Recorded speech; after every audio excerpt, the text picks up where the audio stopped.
Alerta máxima. Trump amenaza a México y Noroña lo despedaza en minutos.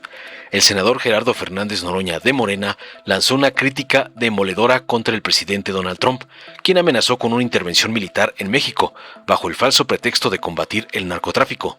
Noroña denunció la hipocresía de un gobierno que reprime y asesina inmigrantes en su propio territorio, como en el caso de Renee Nicole Ward, ciudadana estadounidense, mientras no combate a los narcotraficantes dentro de Estados Unidos, exhibiendo así una política exterior basada en el abuso y el doble rasero.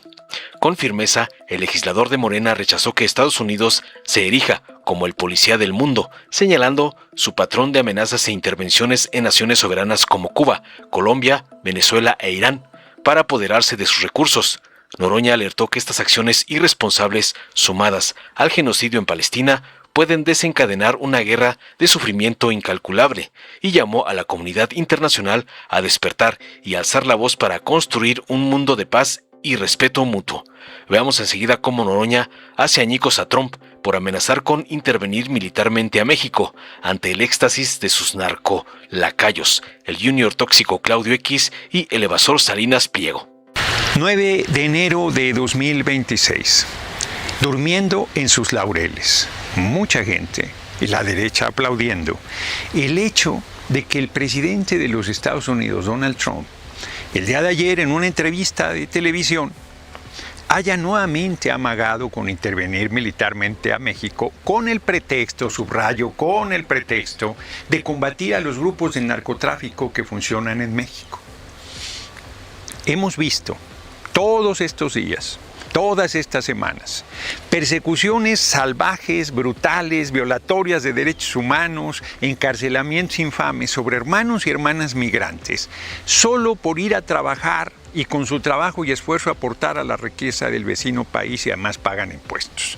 Hemos visto grupos de paramilitares con el uniforme de ICE, del Servicio de Migración, de mercenarios, que inclusive recientemente, a plena luz del día, uno de esos agentes mató con 3 tiros en la cabeza a una ciudadana norteamericana, Renee Nicole Wood, de 37 años, madre de 3 hijos, con el pretexto de que su vida estaba en peligro, cuando todos los videos evidencian que nunca hubo tal agresión de Renee Nicole Wood.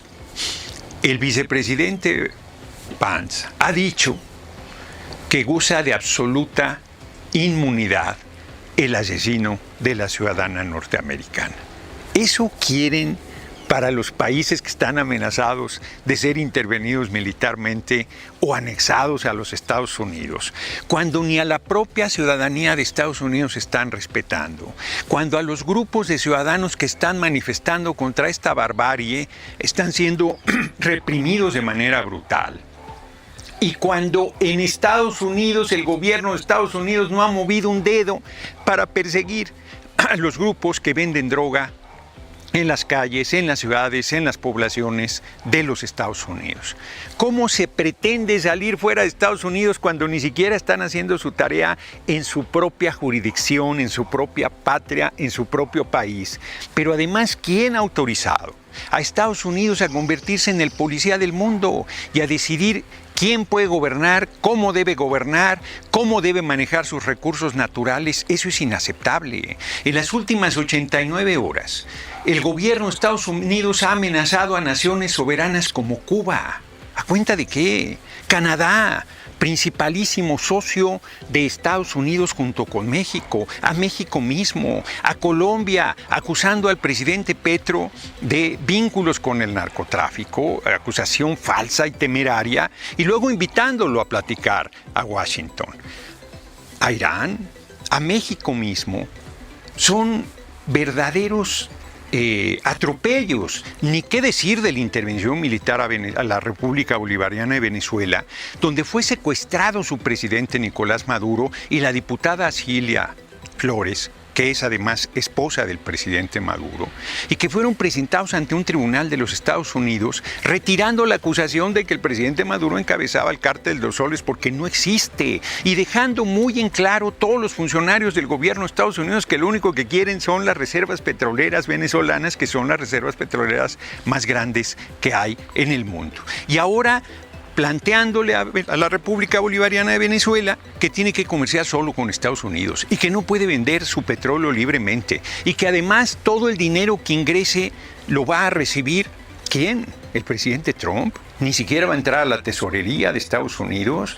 ¿De qué estamos hablando? Han robado toda la estructura petrolera de la República Bolivariana de Venezuela en Estados Unidos y ahora se apoderan de las reservas petroleras y pretenden imponer un manejo a distancia de una nación independiente, soberana, apresando, secuestrando en realidad a su presidente de la República. Todas estas cosas son inaceptables. No doy crédito que haya quien aplauda semejante rompimiento del marco legal internacional, mientras en Palestina se genera un genocidio y el gobierno de Estados Unidos le lavó la cara a Israel hablando de un alto al fuego que no se cumplió nunca.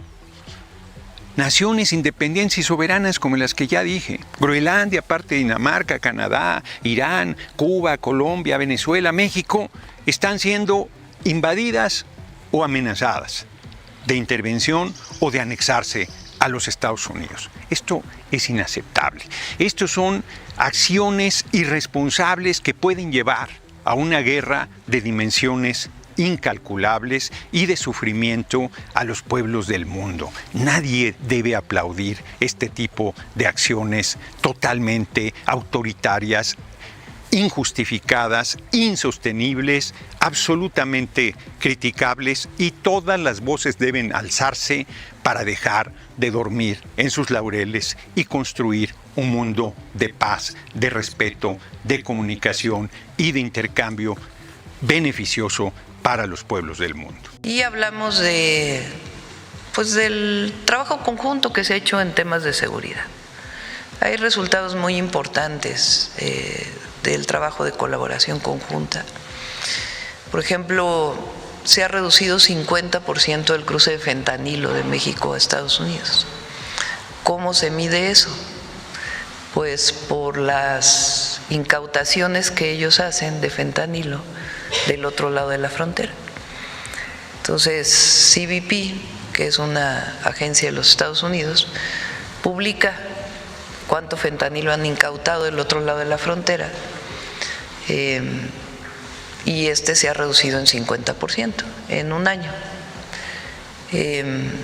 Y también incluso las muertes por fentanilo en Estados Unidos se han reducido en alrededor de 43%. Y platiqué un poco de el trabajo que hemos hecho en seguridad en México, los resultados que son públicos, de la cantidad de laboratorios que se han incautado, el número de detenidas vinculadas con la delincuencia organizada, cómo han disminuido 40% los homicidios, el trabajo que se ha estado realizando conjunto con base en el entendimiento con respeto a nuestras soberanías, y pues al final dijimos que vamos a seguir colaborando con eso. Él todavía nos insistió en que si nosotros lo pedíamos, pues que ellos podían ayudar en otros temas. Le dijimos, bueno, pues hasta ahora vamos muy bien, no es necesario. Además, pues está la soberanía de México y la integridad territorial. Y lo entendió, fue una conversación muy amable y acordamos que siguiera trabajando conjuntamente este comité. El 22, 23 de enero hay una nueva reunión de esta comisión que se hizo conjunta, ahora toca en Estados Unidos, y entonces pues se va a seguir trabajando conjuntamente con los principios que siempre hemos marcado y buscando la colaboración para disminuir de nuestra parte el tráfico de las drogas ilegales, de su parte la disminución del tráfico de armas y poder disminuir pues también la inseguridad en México.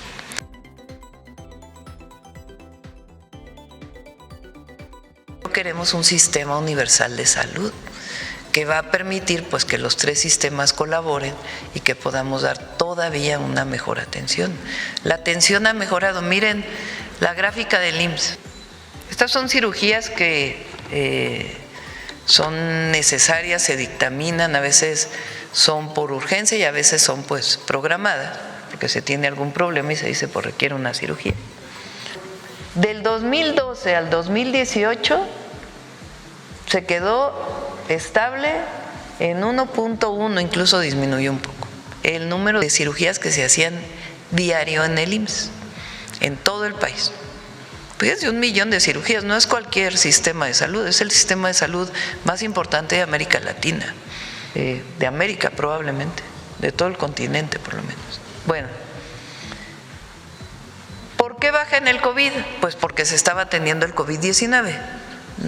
No había espacio para hacer las cirugías que estaban programadas. Entonces ahí pues hay un retraso, digamos. Eso pasó en todos los países, no solo en México, por la pandemia. En 2022, 1.35 millones de cirugías. 1.4 en 2024. Y en 2025 cerramos con 1.8 millones de cirugías. 60% más. ¿Por qué se puede hacer esto? Pues porque hay más quirófanos, porque hay más hospitales, pero además porque se contrataron más especialistas. ¿Y por qué se pueden contratar más especialistas? Porque se están formando más especialistas. Recuerden que también en el periodo neoliberal no solamente dejaron de invertir, sino privatizaron los servicios, sino que además no se formaban médicos, con la idea esta de que mientras más restrictivo fuera el examen de admisión, mejor, porque iba a haber mejores médicos. Y el problema fue que no se formaron médicos especialistas.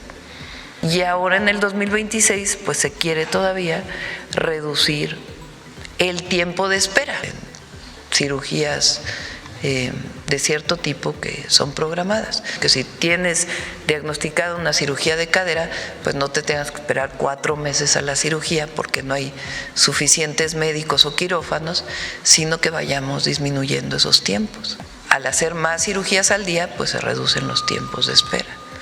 Entonces es algo extraordinario el trabajo que han hecho pues todos los que forman parte del Seguro Social.